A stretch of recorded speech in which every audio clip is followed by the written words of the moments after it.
Assalamualaikum warahmatullahi wabarakatuh. Selamat pagi. Hadir lagi kita dalam acara rutin mingguan, yaitu Tanya Apa Saja, persembahan dari Departemen Obstetri dan Ginekologi FK UNER dan SD Dr. Sutomo.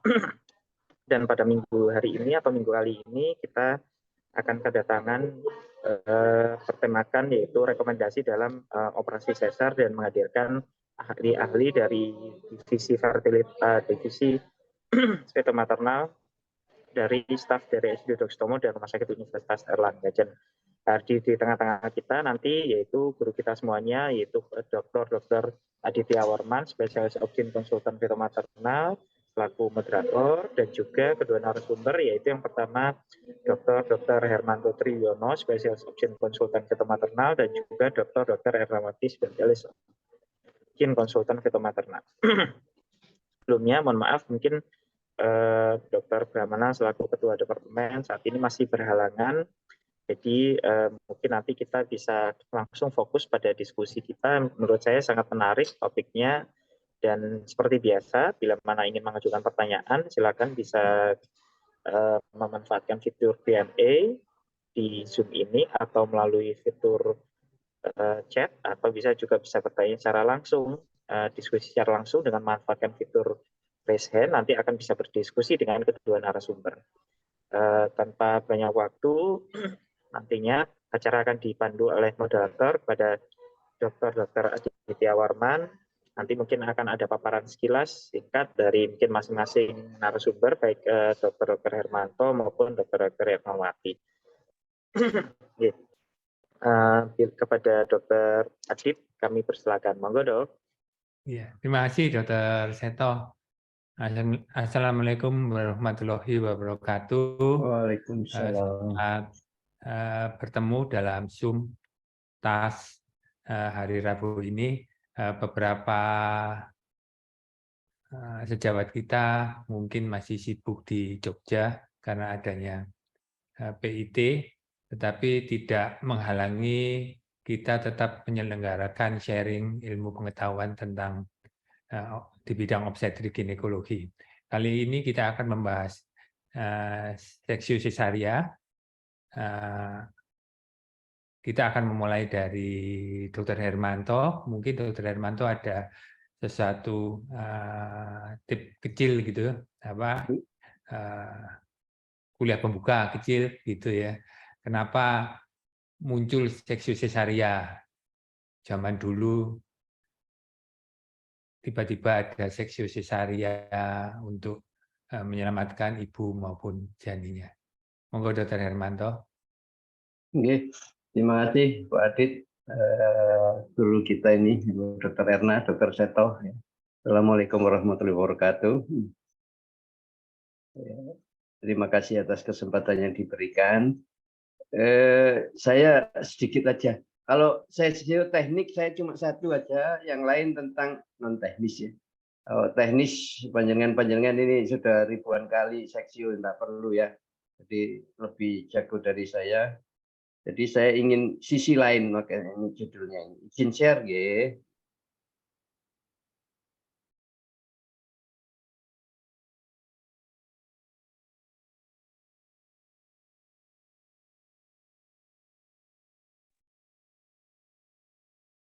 Mungkin apakah sudah terlihat ya? Di share screen dulu, Sudah terlihat belum? Iya, sampun Dok. Ampun, oke ya. Jadi ada sisi lain dari rekomendasi China Sesar. Rekomendasi ini highlight-nya adalah untuk teknis ini ya. Kemudian untuk kasus yang deeply engaged, morbidly obese, kemudian ada satu kasus yang non medisnya ya. Saya ingin mengusulkan ini masuk dalam persalinan sesar ya. Kita mulai aja. Jadi definisinya ini, jadi mungkin kalau history itu ada buku-buku bagus ini ya, punya Dian Carlo, kemudian punya Jano, Eric Jano, kemudian monograf itu dua-duanya tentang sesar, kemudian dari William saya ambil dari up to date dan dari definisinya dari Williams edisi 22 adalah histerotomi dan laparotomi dan histerotomi. Kemudian ini panduan klinisnya yang dari Fox lagi tahun 2022. Ini sudah kita pahami, tidak masalah semuanya, bagus sekali ada respon klasifikasi urgensi itu ya, tanggap respon time-nya itu yang penting ya. Terus satu lagi ini yang saya perlu garis bawah ini ya. Ini kan langsung begitu setelah kepala, kemudian bahu itu tidak ada anu khusus ya, tidak ada perlakuan khusus untuk melahirkan bahu. Ini di POGI yang POGI ini mengambil dari punyanya Janio kan tahun 2016.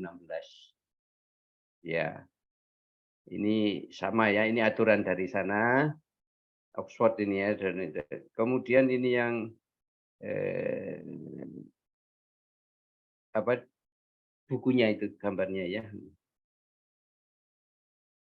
Oke. Nah, yang tambahan yang berbeda yang baru menurut saya dari risiko ini ya, risiko tromboemboli ini dianjurkan dengan memberikan kompresi pneumatik ini di anu ya, padahal mungkin tidak pernah kita lakukan. Kemudian satu lagi adalah bahwa kita itu rendah ya, risiko tromboemboli untuk Asia Tenggara kan rendah. Itu sudah terbukti pada obesitas ya.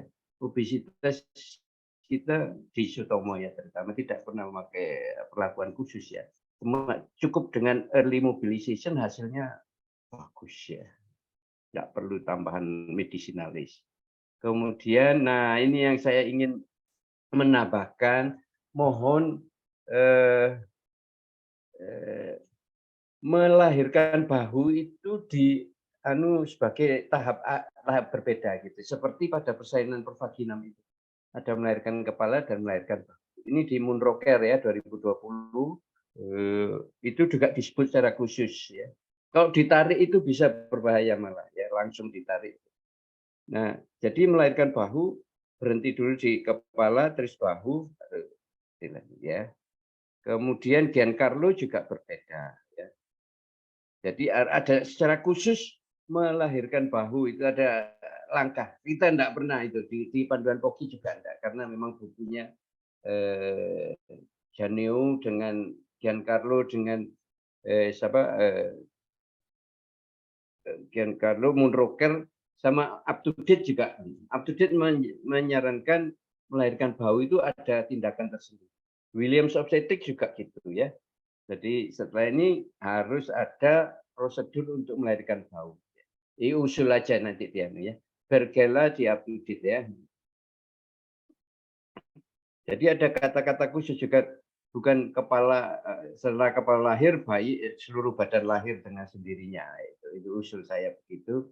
Ini terus untuk satu lagi untuk morbidly obese kita pakai bahwa kenapa kita memakai di atas 40 morbidly obese 45 itu kita langsung sesar karena kegagalan untuk pervaginam itu memang tinggi sampai 50%.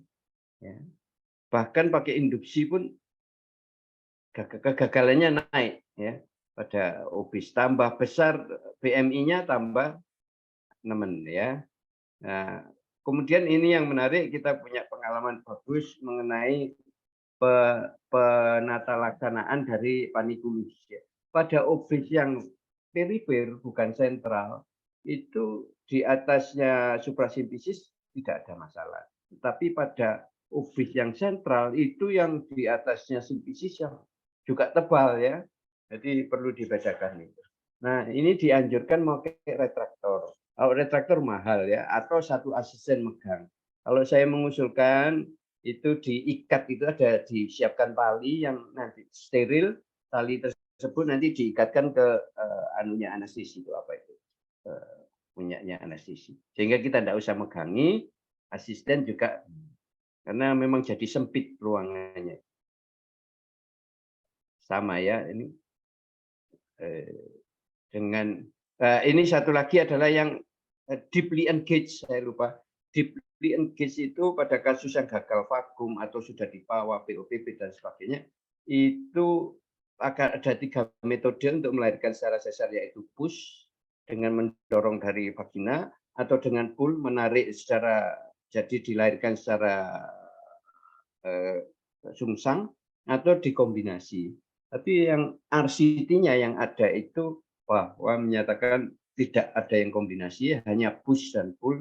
Ternyata pull hasilnya lebih bagus dari push method ya. Push method yang dari vagina, pull yang ditarik kakinya pada deeply engaged.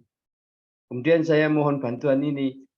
Kita terlalu teknis ya, seperti mekanistik gitu ya. Itu tidak salah, tapi mohon ternyata golden embrace, pelukan ibu pertama, dekapan ibu pertama saat persalinan pervaginaan maupun per abdominam itu sebetulnya berdampak jangka panjang. Saya mohon waktu sesar itu langsung saja ke ibu. Dulu pada zaman anestesi yang senior itu masih belum kerso ya untuk itu ya, karena beliau mempersulit melihat napas dari ibu. Tapi yang anestesia muda-muda setuju, jadi pada sesar pun langsung skin to skin, langsung post golden embrace-nya. Karena ini sangat mempengaruhi hormon oksitosinnya luar biasa, kemudian mempengaruhi jangka panjang bonding dan attachment-nya ya. Ini catatan aja untuk April 2023, Berkela nulis tentang cesarean birth, itu ada gangguan neurodevelopmental 1,33 odds ratio-nya. Masih perlu ditambahkan bahwa ya, ADHD juga ada sama autism. Itu masih perlu penelitian lebih lanjut. Tapi sudah disebutkan odds ratio untuk ADHD adalah 1,1 dan untuk ASD adalah 1,3. Ya, itu aja dari saya. Sekian aja. Mudah-mudahan bermanfaat. Matur nuwun. Iya, terima kasih Dr. Hos. Dr. Erna mungkin tambahan sedikit pembuka. Terima kasih Dr. Adit. Ini saya stuntman ya, pemeran pengganti. Saya kira sudah disampaikan Dr. Hermanto ya, untuk rekomendasi saya kira tidak ada perubahan. Memang yang menjadi tantangan seperti yang disampaikan Dr. Hos adalah kalau kita seksio pada pasien dengan morbidly obese atau pasien yang sudah engage. Mungkin tadi saya ini ya, kalau misalkan sudah engage dari rekomendasi NIS itu outcome-nya ternyata lebih baik kalau kita melahirkannya dengan mengekstraksi kakinya, tidak mempush atau mendorong dari bawah. Karena kepalanya yang sudah turun, biasanya kita minta asisten untuk mendorong kepala ke atas, kemudian kita berusaha untuk meraih kepala dan kita lahirkan kepala. Nah, ternyata dari meta-analisa dari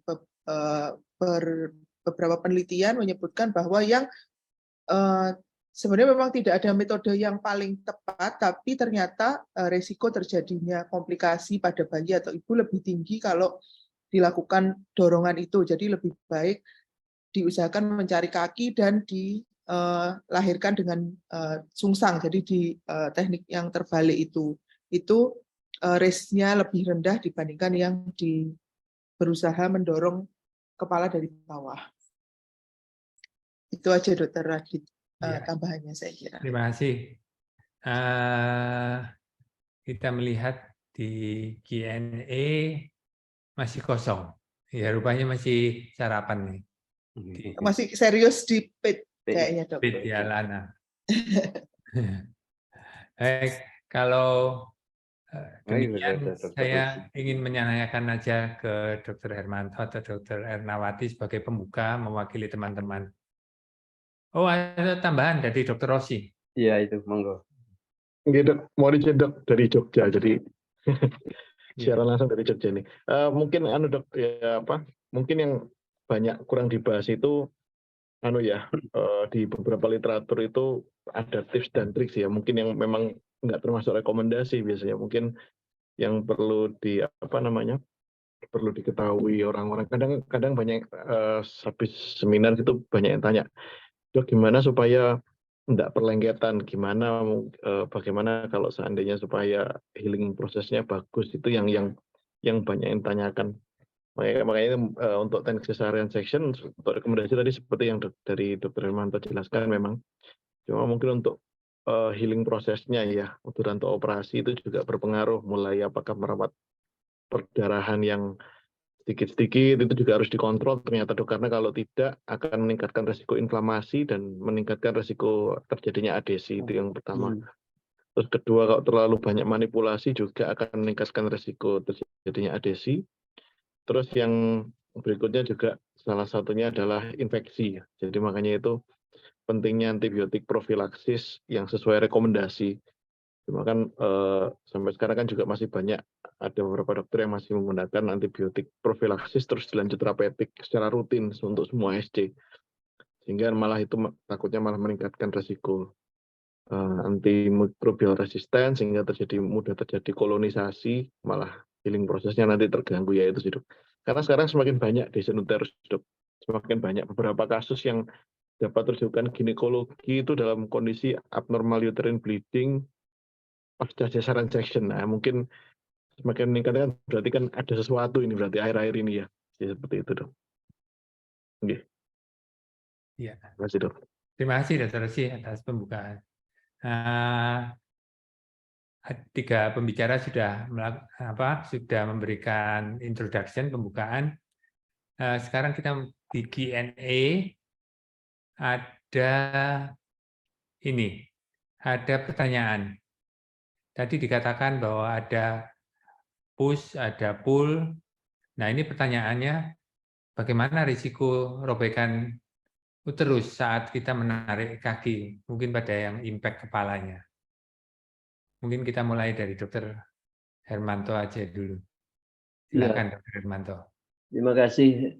Jadi enggak. Saya pengalaman pribadi sih enggak ya. Tapi dari RCT-nya saya belum baca yang jadi ruptur atau melebar ya insisinya. Tapi mengambilnya memang kaki terus ditarik ke arah SBR lagi. Sehingga dia bayinya yang melungker gitu ya. Ke bayinya sebetulnya yang ditakutkan. Tapi ternyata bayi itu sedang plastis ya di sana. Baik-baik saja. Itu dari saya dok, matur nuwun. Iya. Mungkin robekan ini kondisi impact ini kan membuat operatornya panik ya, Dr. Hermanto ya. Karena panik harus menarik kaki, ditambah panik, mungkin itu lebih mempunyai pengaruh dibandingkan dengan risiko menarik kaki sendiri ya. Paniknya lebih tinggi ya. Kalau kita mau main halus mungkin ya tidak akan terjadi robekan. Iya. Nah ini yang kedua, anonimus juga, insisi SBR pada seksiu kepala yang sudah impact engage setinggi apa supaya bisa melahirkan. Nah ini sekaligus Dr. Hermanto, sekaligus jenis-jenis seksiu sesaria ini mau dijelaskan. Ini insisi SBR setinggi apa? Iya. Dari saya ya, nanti mohon ditambahkan yang pakar-pakarnya ini ya. Bahayanya kalau sudah lengkap itu kan kita terlalu rendah itu insisinya. Sudah ke serviks gitu kan. Jadi kita harus agak tinggi, harus diukur itu. Itu aja tipsnya ya. Mungkin Pak Bu Erna, Pak Rosi monggo silakan. Jadi bahayanya kita enggak tahu ternyata itu sudah terlalu bawah. Itu aja. Nggih, matur nuwun. Nanti setelah Bu Erna dan Dr. Rosi balik ke Dr. Hermanto ya, jenis-jenis insisi dari seksi sesaria ya Dr. Hermanto ya. Iya. Dr. Erna mungkin ada tambahan Dr. Erna? Iya, betul dok. Mungkin yang disampaikan Dr. Hermanto tadi, kalau misalkan pasien itu sudah infartu, apalagi misalkan karena kegagalan pada kala 2 yang lama, itu kan sudah teregang ya. Jadi seringkali kita NCC mungkin di serviknya, karena serviknya sudah ketarik. Nah, karena insisi pada serviknya ini risk untuk terjadinya robekan lebih tinggi, kemudian risk untuk terjadinya penyembuhan, nanti Dr. Rosi yang mungkin punya pengalaman banyak kalau dia insisinya tidak di SBR tapi malah di serviknya. Jadi mungkin pada saat kita operasi itu kan kita akan melihat biasanya bladdernya naik ya. Bladdernya udah tinggi di atas ya. Nah, kalau misalkan kita insisinya ke yang ideal kan sebelumnya kalau misalkan masih itu kita buka plikanya, kemudian kita insisi di situ. Nah, mungkin pada saat itu sudah teregang sekali, mungkin kalau insisinya mungkin apa sebaiknya memang tidak ada rekomendasi, ya. Nanti mungkin Dokter Rosi punya tambahan. Kalau misalkan menurut saya justru insisinya di atasnya plika vesikouterinanya ya, supaya tidak terlalu tipis. Karena kalau misalkan insisinya di bawahnya itu sudah teregang sekali, risk untuk terjadinya ini lebih tinggi rasanya. Mungkin Dokter Rosi mungkin yang bisa menambahkan, Dokter. Ya, monggo Dokter Rosi. Masih mute. Iya, betul, Dok. Jadi memang dari literatur terakhir penelitian di publikasi di ISO pun juga ngomong kalau bedanya elektif sama emergency, Dok. Emergency dalam kondisi yang kepala sudah di dalam ya. Infarkt kala 1 fase aktif, bahkan literaturnya itu healing prosesnya itu nanti antara myometrium dengan cervical tissue. Dan itu malah nggak ketemu, Dok. Jadi biasanya akan terjadi descent uterus. Seperti itu sih, Dok. Dan itu salah satu faktor. Sebenarnya kalau kita ngomongkan healing proses dipengaruhi banyak hal. Insisi yang terlalu bawah, terus yang kedua itu incomplete uterine closure, jadi penutupnya aproksimasinya nggak bagus. Yang ketiga yang terbaru yang menarik itu uterus retrofleksi, Dok. Itu menyebabkan endometriumnya saling bertumpuan karena retrofleksi dan healing prosesnya terganggu. Karena kan penyembuhan uterus kan 6 sampai 18 bulan. Terus yang keempat untuk teknik juga penggunaan jahitan interlocking ya akan menyebabkan hipoksia sih. Biasanya menyebabkan healing prosesnya tidak bagus. Ya itu, Dok. Iya, terima kasih Dokter Rosi. Kembali ke Dokter Hermanto. Dokter Hermanto sekaligus Dokter Hermanto. Ini yang menanyakan, menjawab pertanyaan ada insisi seberapa tinggi dan sebagainya. Oh iya. Tadi saya jangan terlalu di SBR-nya. Insisi dimulai dari kulitnya. Saya usul yang Jules Cohen ya, karena enak sekali itu. Untuk kosmetiknya ya lebih kelihatan daripada Vanesil, tapi untuk kemudahannya itu enak Jules Cohen.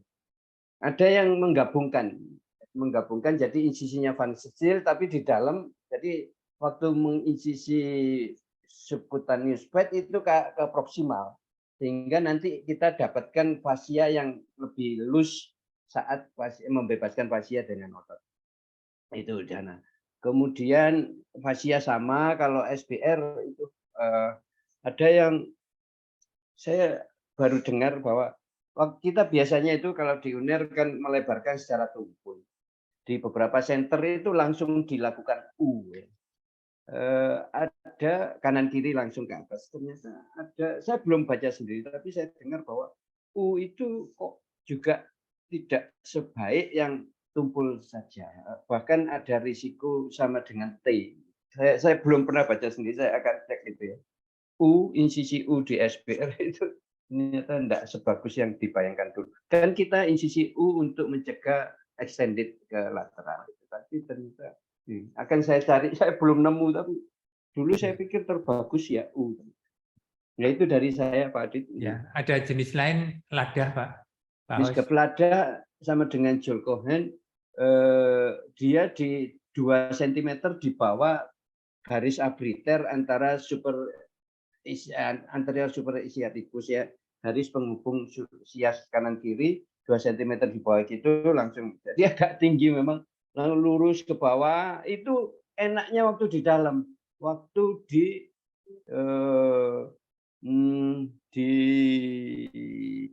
fascianya. Itu enak sekali waktu membebaskan itu ya. Dan dia tidak melekat sama sekali dengan ototnya di bawah. Mungkin yang tahun 2004-2006 seksi itu masih tinggi ya, masih Miskep lada Jules Cohen itu jadi tinggi. Sekarang kan sudah digabung itu Vanesil, tapi di dalamnya yang Miskep lada Jules Cohen gitu ya. Jadi tumpul, enaknya tumpul dan cepat sekali pulihnya, perdarahannya lebih sedikit. Itu Pak Adit, pengalaman saya, tapi yang lain lebih banyak dari saya pengalaman. Iya. Kalau Dokter Rosi gimana, Dokter Rosi? Insisi. Kalau insisi sebenarnya ada perubahan sih dok dari uterusnya ya. Kalau mungkin kalau untuk insisi abdomennya seperti Dokter Hermanto. Cuma kalau uterusnya ini sebenarnya konsepnya dibagi secara klasik sama low segment cesarean section. Tapi semakin bertambahnya kereta ini sudah mulai digodok istilahnya, sudah mulai direkomendasikan untuk high level of low segment cesarean section. Jadi ada klasik atau fundal, ada korporil secara transversal, ada namanya low segment cesarean section, ada high level of low segment cesarean section. Jadi itu di atas 2 jari di atas pelika vesicouterina. Seperti itu, Dok. Dan ternyata kalau dilihat secara transversal korporil itu risiko ruptur pada VBAC-nya di William disebutkan tidak beda jauh dengan low segment cesarean section. Gitu, Dok. Iya. Jadi menguntungkan ya? Iya, Dok. Menguntungkan, dan untuk akreta juga menguntungkan ya, Dokter Rosi ya? Betul, Dok. Nah, Dokter Hermanto mau pamit ya? Izin dulu, mohon maaf. Iya. Mudah-mudahan Iya. bermanfaat. Assalamualaikum warahmatullahi wabarakatuh. Waalaikumsalam. Monggo, terima kasih Dokter Hermanto. Dokter Haria ini menanyakan gini, mendapat kejadian kasus emergensi, ya tidak pernah ANC pada beliau, tiba-tiba lahir ada kelainan gitu. Mungkin langsung dijawab. Ini yang jawab tidak boleh yang lain, ini harus KPS ini levelnya. Ya, jadi Dokter Haria ini perannya adalah di front line, di IGD tidak pernah ketemu orang sudah DJJ-nya sudah 80, harus dilakukan tindakan. Di seksio ternyata ada kelainan, gitu ya. Gimana Dokter Erna? Dokter Adit. Jadi kalau misalkan kita ingat kategori seksio ada 1 sampai 4 yang kategori 1 itu kan kalau indikasinya adalah ada ancaman yang membahayakan secara langsung pada ibu atau bayi. Contohnya salah satunya adalah prolaps tali pusat. Kemudian misalnya antepartum bleeding, fetal distress seperti itu kategori 1. Dan kategori 2 misalnya tidak mengancam secara langsung. Kemudian ada kalau yang misal kategori 3 itu tidak ada ancaman kegawatan pada ibu dan janin, misalnya kita harus segera mengakhiri bekas SC post-date misalkan seperti itu. Dan kemudian yang kategori 4 itu yang tidak ada tidak ada urgensi untuk dilakukan seksio sesarian. Nah, kalau yang dilakukan Dokter Haria itu sebetulnya kan masuk kategori 1 ya. Kita melihat bahwa ada ancaman untuk bayinya. Karena kalau misalkan tidak dilahirkan dengan prolaps tali pusat, misalkan kita tidak mungkin untuk melahirkan per vagina, maka kita lakukan seksio sesaria karena kita melihat ancaman, karena pada saat itu ini kan emergensi. Jadi kalau kategori 1 respon time-nya harus 30 menit misalnya untuk segera melahirkan bayi dalam waktu 30 menit harus lahir. Jadi ya tidak ada kesempatan untuk melakukan evaluasi. Saya kira menurut saya kalau misalkan memang tidak ada data dan itu ada kategori 1 itu bukan suatu kesalahan ya Dokter Adit ya. Nah, kalau misalkan masih memungkinkan misalnya bukanya 9 dengan 27 minggu, sebetulnya mungkin kalau misalkan memungkinkan masih bisa lahir per vaginam, maksudnya dilakukan ekstraksi. Tapi kalau misalkan tidak memungkinkan, ya itu indikasi seksio yang masuk dalam kategori 1, ketika indikasi yang ancaman ibu atau bayi atau bayinya ya memang layak untuk dilakukan seksio sesarian. Menurut saya begitu, Dokter Adit. Iya, terima kasih Dokter Erna. Jadi ya sudah indikasi, nggak ada apa-apa. Karena Dokter Haria ada di frontline ya. Di frontline memang tantangannya lebih besar. Karena tidak pernah ANC, tiba-tiba aja ada di depan kita. Nah, yang Dr. Muhammad Freddy Chandra Sitepu, ini yang jawab harusnya Dr. Rosi. Dr. Rosi tolong dijawab, Dr. Rosi. Insisi Tetapi dinding depan abdomennya sudah adhesi ini, perlekatan di mana-mana, Dr. Rosi. Jadi Dr. Muhammad Freddy ini, saya juga tidak bakal bisa jawab ini kalau gini nih. Iya, Dok. Ini yang anu, Dok, ya, sering terjadi memang. Jadi adhesi hebat pada area abdomen dengan uterus. Kalau kita memulai pada area Van Steel, susahnya adalah setelah bayi lahir. Kita paling susah untuk mengakses, apalagi biasanya untuk kesulitan untuk MOW. Cuma kalau diperhatikan pada kehamilan itu karena membesarnya atau hiperplasinya uterus, itu akan mendorong usus ke atas biasanya. Kalau seandainya dia tidak ada gangguan GI, harusnya usus akan terdorong ke atas dan tidak akan adhesi ke depan. Untuk mencari area yang paling aman, sebenarnya targetnya adalah area yang paling avaskular adalah di area rotundum, sehingga targetnya kita kalau bisa mengekspos rotundum. Jadi setelah kita berhasil mengekspos rotundum, baru kita mencari membuat tunnel ke arah fundus untuk memastikan adhesinya bisa dilepas. Seperti itu sih, Dok. Cuma memang membutuhkan waktu dan kesabaran yang lebih. Ya kalau memang saya pernah ada kasus salah seorang tenaga dokter waktu itu memang dia bekas seksio 4 kali dan adhesi hebat. Jadi ketika buka fascia itu langsung kepala bayi. Cuma kebetulan memang beliau pengennya untuk dilakukan MOW kalau bisa karena nggak mau hamil lagi. Sehingga ketika setelah bayi lahir, targetnya adalah kita buka adhesi yang di lateral, Dok. Karena targetnya untuk mencari rotundum. Jadi kita membuat lubang, jari masuk, mencari, kalau ketemu rotundum sudah enak, kita bisa menyusuri dengan jari itu dan membebaskan kalau ada organ lain, tapi biasanya jarang usus nempel di situ, jarang sekali. Iya. Pernah sih ada, tapi biasanya ada gangguan GI tract. Iya. Seperti itu. Iya, terima kasih. Jadi perlu pengalaman dan kesabaran itu terus ya. Iya, Dok, betul. Iya, netel-netel itu. Iya. Kalau nggak sabar nggak apa-apa. Ya ditelepon aja Dokter Rosi, nanti diteruskan Dokter Rosi. Dedel-dedel.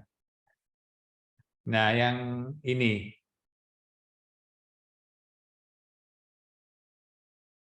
Nah, ini mungkin Dokter Erna bisa. Dokter Muhammad Fakhri, Dokter Fakhri. Kalau letak lintang versi ekstraksi intraabdominal, diversi aja. Selama akan dioperasi dilakukan versi, kemudian baru dilakukan operasi. Ya, gimana Ya. Dokter Erna?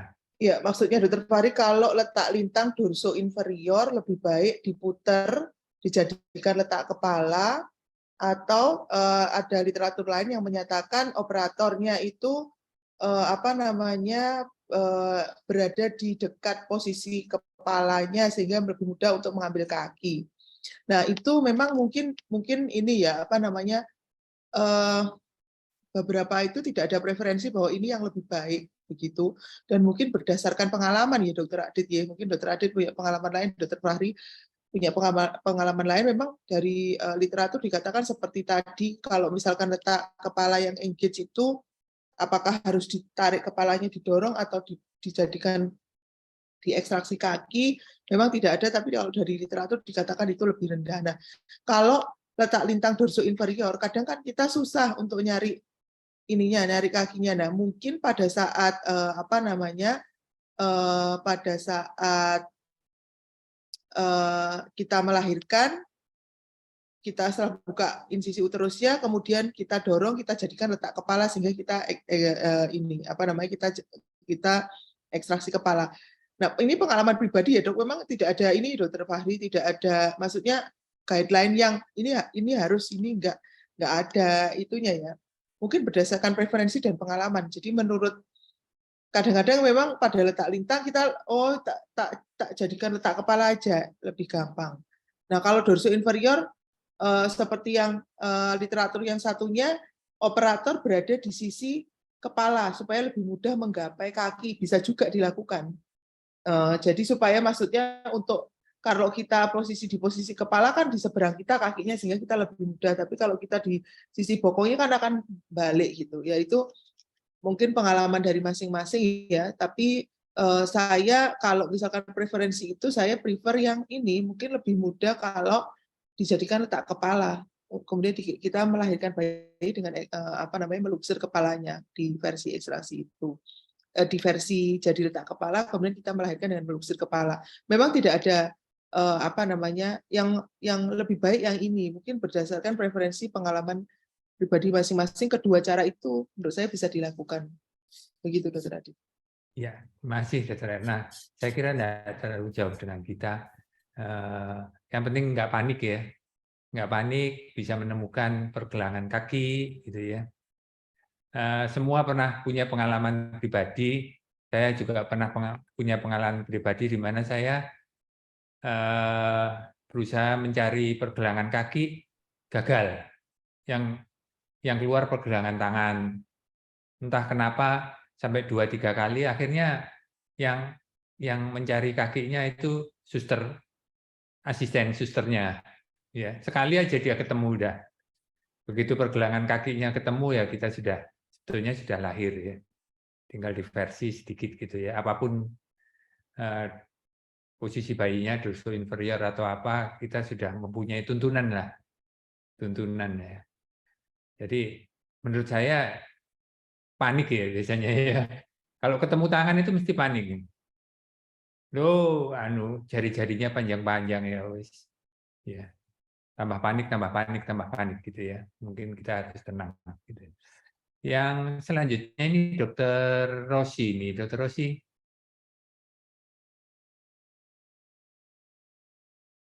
Yang lebih baik menggunakan cutting scalpel atau dengan decouter ya. Sekarang kan banyak sekali yang memakai cauter ya. Dr. Rossi masih ada, Dr. Rossi? Ini yang saya Dok ya, sambil di jalan Dok, mau dicek Dok. Iya, ya nggak apa-apa. Oke. Bisa kok. Antara counter sama scalpel Dok ya? Iya. Iya Dok. Sebenarnya kalau secara penelitian memang katanya kalau scalpel itu lebih enggak inflamasi karena enggak ngerusak jaringan. Tapi sebenarnya kalau dari secara klinis Dok, saya sudah nyoba bandingkan antara scalpel only sama menggunakan kauterisasi. Nggak beda kok Dok, outcome-nya sebenarnya. Prinsipnya untuk jadinya inflamasi.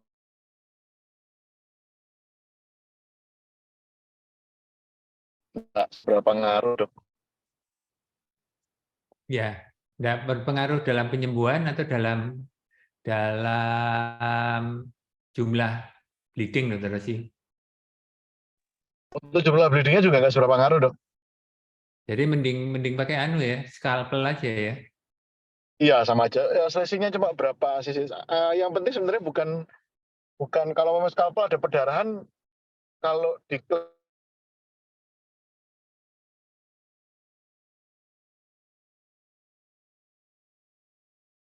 Yang putus atau Dr. Rossi yang terputus? Iya.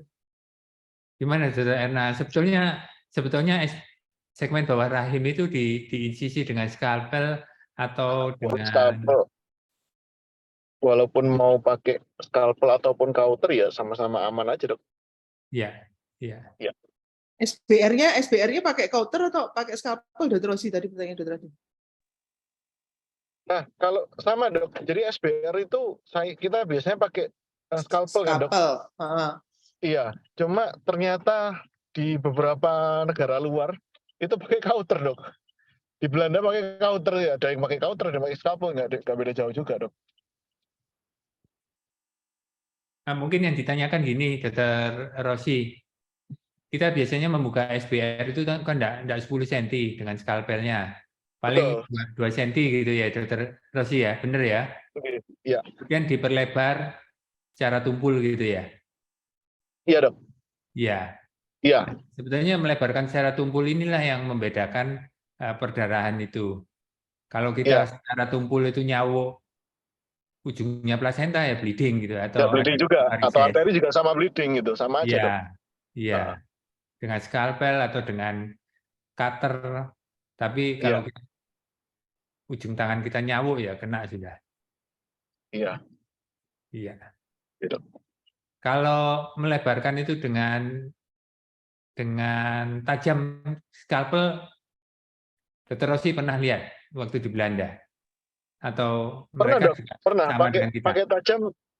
pakai tajam iya. Kalau yang pakai kauter itu Palacios dok, pakai kauter dok kalau SC dok. Sampai ujung. Sampai ujung. Iya. Okay. Oh ya, Palacios soalnya surgeon ya. Iya. Beda. Saya malah apa namanya? Ada yang pakai itu dok, bipolar yang pakai stapler itu loh dok, kayak bedah itu dok. Kayak bedah itu. Nah, itu ada dok yang buka pakai itu bahkan di Texas Prof Karin Fox. Beliau presentasi untuk les blood. Itu benar-benar les blood dok, karena memang pakai itu kan nggak ada. Semua kapilernya kan ditutup semua pakai staplernya itu. Iya. Tapi ya healing prosesnya ya nggak tahu juga dok sebenarnya. Hemostasis ya? Iya betul. Iya, terima kasih. Baik, kita stop dulu. Ada Dr. Sulfakar, ada Anonymous juga. Nah ini tipnya bagaimana, Dr. Erna atau Dr. Rossi?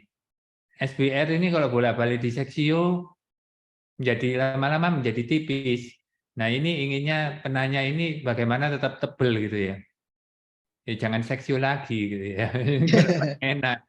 Lalu sudah tipis masih hamil lagi gitu ya. Tapi monggo, Dr. Erna, Dr. Rossi gimana ini?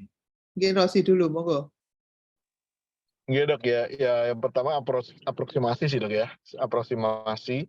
Terus juga mungkin insisinya jangan terlalu bawah sih itu dok, supaya tidak terlalu tipis. Kalau bawah itu kan area sudah tipis, insisi berkali-kali tipis. Tapi sebenarnya kalau di Argentina yang buka seksio 10 kali, 12 kali banyak, sehingga mereka merekomendasikan high level of low segment cesarean section. Dan itu pun diharapkan penebalan atau healing prosesnya itu bagus, walaupun sudah 8 kali, 10 kali dibandingkan kalau insisinya di bawah. Seperti itu sih dok. Cuma yang perlu diketahui bahwa ternyata itu niche itu sebenarnya 90% terjadi pada semua bekas seksio. Kalau mau niche-nya aman ya betul kata dokter Adit, jangan seksio lagi, betul dok. Ya, Seperti itu dok. Iya, terima kasih. Iya.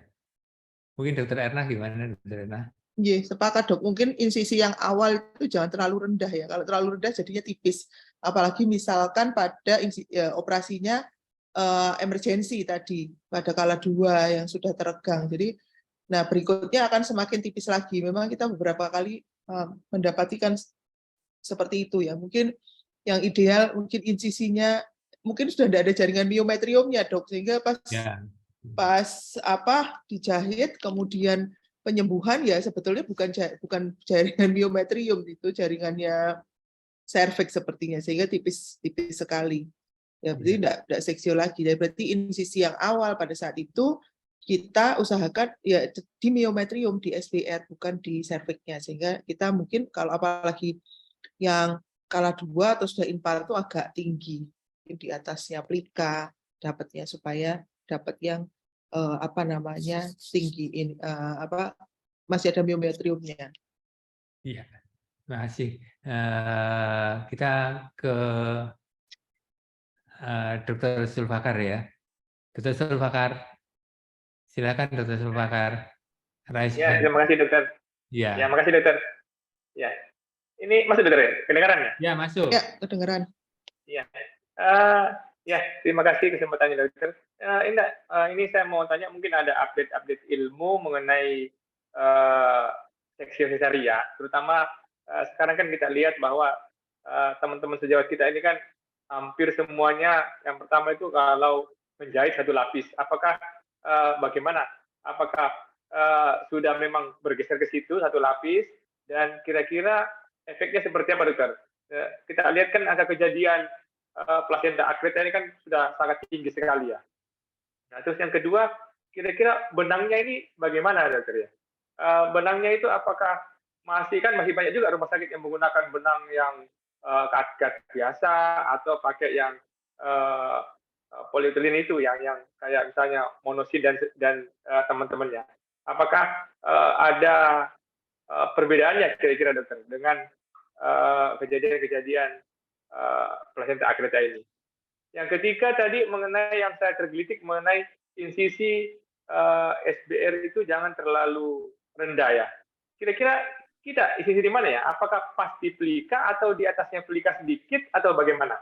Supaya nanti tidak menyebabkan hasil akhirnya itu SBR pada saat kehamilan berikutnya itu sangat tipis. Karena saya sering sekali mendapatkan apalagi kalau kiriman-kiriman itu pada saat kita buka itu sudah sampai ada beberapa yang sudah kelihatan rambut bayinya. Nah ini yang nanti bagaimana padahal ini masih hamil yang kedua baru artinya bekas SC 1 kali. Mungkin itu dokter ya. Terima kasih. Ya, terima kasih Dr. Sulfakar. Yang nomor 1 lupa ya sudah ya. Oh, Dr. Erna. Dr. Erna yang hafal nomor 1 apa pertanyaan tadi ya? Rasanya jangan terlalu rendah itu berapa gitu ya? Pertanyaan yang nomor 1 tadi kalau nggak salah ini ya 1 kali atau 2 kali ya jahit SBR-nya ya? Oh iya, 1 kali. Iya betul ya. Ya. Jadi untuk penjahitan SBR 1 kali atau 2 kali saya baca dari guideline list tahun 2021 tidak ada panduan harus 1 kali atau 2 kali. Dikatakan di situ bahwa sesuai dengan indikasi. Maksudnya misalkan tipis, jadi kita tidak mungkin 2 kali, ya cukup 1 kali. Tetapi kalau misalkan tebal ternyata SBR-nya, insisinya, dan kita jahit 1 kali ini ya kita jahit 2 kali. Jadi tidak ada perbedaan outcome-nya Dr. Sulfakar dikatakan bahwa lebih baik 2 kali atau lebih baik 1 kali itu dari rekomendasi tidak disebutkan. Dikatakan di situ tidak mempengaruhi hemostasis, artinya untuk risiko perdarahannya disesuaikan dengan kondisi pada saat durasi operasi. Ya, kalau tebal 2 kali, kalau misalkan tipis ya cukup 1 kali, dan rekomendasi yang baru tidak perlu menjahit peritoneum visceralnya. Jadi tidak perlu menjahit itu. Alasannya di situ cuma dikatakan memperlama waktu operasinya, penjahitan peritoneum visceral itu, dan dikatakan tidak dijelaskan secara ini sih kalau misalkan kenapa tidak perlu risiko perlekatannya tidak berbeda bermakna gitu. Jadi itu hanya memperlama, alasannya tidak perlu dilakukan penjahitan peritoneum visceral. Kemudian tadi benangnya yang dipakai yang apa? Mungkin yang lebih baik yang monofilamen ya, yang monosin itu memang tergantung kita yang kita pakai kan yang absorbable yang di uterusnya. Dikatakan memang jaring hanya menggunakan yang absorbable. Mohon maaf saya mungkin kurang membaca yang lebih baik yang mana, mungkin kalau Dr. Adit atau Dr. Rosi punya pengalaman pemilihan jenis benang untuk yang uterusnya ya. Nah kemudian untuk pertanyaan yang terakhir tadi tentang di sebelah mana insisi SBR-nya, mungkin agak tinggi, apakah di bawahnya plika atau di atasnya plika. Nah, mungkin tergantung ini Dr. Sulfakar. Kalau misalkan ini operasi elektif, pasiennya belum infartu, tentu SBR-nya itu kan masih cukup tebal. Kalau masih cukup tebal ya kita bisa insisi di sedikit di bawah plika vesicouterina. Tapi kalau misalkan dia sudah infartu atau sudah kala 2, SBR-nya sudah sangat teregang, nah mungkin lebih aman di atasnya plika vesicouterina, supaya tidak terlalu tipis nanti jatuhnya, karena kalau misalkan di bawahnya dia sudah ketarik itu jadinya nanti tipis sekali begitu. Iya. Dr. Rosi ada tambahan, Dr. Rosi? Oke dok, ya kalau pemilihan benang ya memang rekomendasinya monofilamen dok yang long absorbable. Cuma saya sempat operasi di Belanda itu pakai multifilamen dok, long absorbable, tapi coba benangnya benang khusus dok ya. saya juga benangnya itu kalau diikat itu langsung kunci, Dok. Jadi mungkin beda, Dok, ya. Benangnya beda dengan inflamasi yang lebih minimal dibandingkan benang fikril biasa, Dok. Oh ya, ya, ya. Terima kasih Dr. Rosi. Benang yang ada ini ya, ada duri-durinya itu ya, Enggak, Dok. yang ada durinya itu. Ini pendapat saya aja. Saya pernah membaca bahwa segmen bawah rahim yang dijahit satu lapis, outcome-nya itu dilihat 2 minggu, 2-3 minggu setelah seksio dilakukan ultrasound. Ternyata jaringan sikatrik penyembuhannya itu jaringan yang dijahit 2 lapis itu ternyata lebih rapat. Sementara yang dijahit hanya 1 lapis, dia mulai meregang, dan meregangnya itu antara 1 lapis dan 2 lapis itu dianggap signifikan. Tapi outcome-nya hanya regang ya. Kalau outcome-nya itu ruptura dan sebagainya itu tidak dilaporkan di situ ya. Kenapa tidak dilaporkan? Karena SOP mereka memang jarang sekali sampai dengan ruptura uteri. Dengan continuous monitoring itu sebetulnya beberapa saat sebelum ruptur itu sudah memberikan pertanda di mana semuanya harus berhenti, pasien dalam waktu 7 menit harus masuk ke kamar operasi dan dilakukan insisi. Sehingga laporan bahwa one layer atau two layer itu tidak ada hubungannya dengan ruptur, itu sebetulnya placebo-nya mana? Placebo-nya itu maksudnya dibiarkan 2 jam sampai ruptur gitu loh, enggak ada, soalnya enggak ada di SOP, enggak boleh gitu ya. Jadi mereka sudah nyegat dengan monitoring sehingga tidak sampai terjadi ruptur, tapi laporannya bilang enggak ada ruptur. Ya memang enggak ada ruptur, memang SOP-nya enggak sampai ruptur. Ya. Nah, oleh sebab itu mereka membuat laporan tentang kalau 3 minggu post seksio itu ada perbedaan enggak penyembuhannya? Ternyata memang ada penyembuhannya. Mungkin itu yang placebo-nya harus carinya di Indonesia ya. Jadi pasien post seksio itu dibiarkan aja, berapa yang ruptur, berapa yang selamat gitu ya. Iya, mungkin itu yang pernah saya baca. Yang terakhir mungkin dari Dr. Cucu ini. Bagaimana bila kita mengangkat mioma uteri durante seksio cesaria ya? Mungkin Dr. Erna atau Dr. Rosi? Ya, Dok. Saya pernah baca reviewnya, Dok. Review meta-analisisnya, Dok. Selama ini belum ada rekomendasi yang berani ngomong apakah harus diambil atau tidak. Karena dari beberapa case report pun beberapa di review itu hanya menunjukkan itu hanya sebagai case report. Cuma kalau pada prinsipnya sih tergantung topografinya, tergantung lokasinya sih, Dok. Kalau memang lokasinya itu memungkinkan dalam arti vaskular utama, arteri utamanya itu bisa bisa terkontrol ya, bisa dijahit dan operatornya juga sabar dan telaten, ya enggak apa-apa dilakukan karena memang enggak ada konsensus yang pasti, Dok. Contoh umpamanya lokasinya di mana? Di fundus gitu, di korpus anterior, posterior itu bukan lokasi yang berbahaya, Dok. Cuma kalau seandainya lokasinya seperti cervical myom, mungkin perlu pertimbangan banyak kalau memang mau ngambil. Iya. Kalau umpamanya myomnya besar, tergantung topografinya, Dok. Iya. Baik, terima kasih. Karena waktunya sudah habis, tapi ini penting sekali. Saya pilihkan satu di antara penanya. Mungkin Dr. Rosi ya, Dr. Rosi. Dr. Rosi pada saat seksio ini ada yang menemukan pembuluhnya besar-besar ya, varises. Nah ini Iya, Dok. di sini diligasi, ligamentum infundibulopelvicum dan sebagainya. Dr. Rosi membuat tip aja. Gimana? Kemudian kita akan kembalikan ke Dr. Seto, kita tutup. Iya. Jadi sebenarnya kalau varises itu biasanya kalau setelah bayi lahir akan hilang, Dok. Itu ciri khasnya varises. Yang pasti kalau kita mau melahirkan bayi, jangan nyoba di tempat varisesnya. Nanti ternyata plasenta akreta malah berdarah. Makanya untuk melahirkannya mungkin menjauhi di tempat varisesnya. Nanti kalau seandainya varisesnya di lokasi, namanya bekas seksio dan ada varises, nah itu hati-hati dok, harus dipastikan dia varises atau plasenta akreta. Bahkan penelitian saya sama dokter Adi itu kan merekomendasikan kita bisa pakai telehealth dok ya, di foto terus dikonsultasikan itu akreta atau varises. Kalau memang dia cuma varises ya sisi di lokasi yang dari area varisesnya, setelah lahir kalau kempes ya berarti varises, tinggal dijahit cross saja cukup.